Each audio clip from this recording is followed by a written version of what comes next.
Hi, I'm Hayley from Craft Yourself Silly. Welcome to Back to Basics, and we're going to just run through a couple of little videos which will take you through some of the basics that you need for your sewing. So the first one we're going to have a look at is scissors. So whatever you're doing, you're going to need to cut your fabric. So I've got 4 different pairs of scissors here, and I'm going to take you through the kind of benefits of each of them. So the first set I have are Whoppers. So these are your kind of standard dressmaking shears. They're a nice long blade, and they are a flat, sharp blade as well. So these are great for getting through lots of slightly tougher fabrics, things like your canvases or even your super fine fabrics. All you really need is them to be super sharp. So these are for cutting your larger pieces. The next set I've got are a serrated scissor.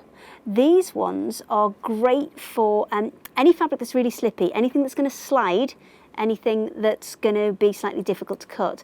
And also with them being serrated, you can get through lots of layers with these. So also quite good for things like your threads, which might roll out of normal scissors. So serrated ones are really great for them.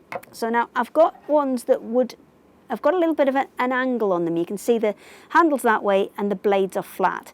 These are great for cutting when you're cutting against the table, because you can move your blades up and down, and you can move your scissors up and down with still keeping that flat along the bottom or the surface that you're cutting on. So these angled handled ones are brilliant for cutting on flat surfaces.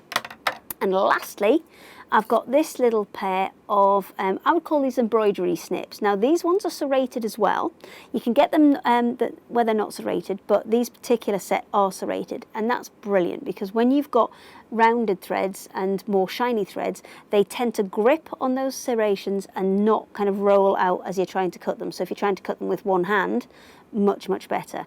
And these are great for applique as well when you're getting into your really tiny areas. So I hope that's kind of cleared some of the scissor choices up.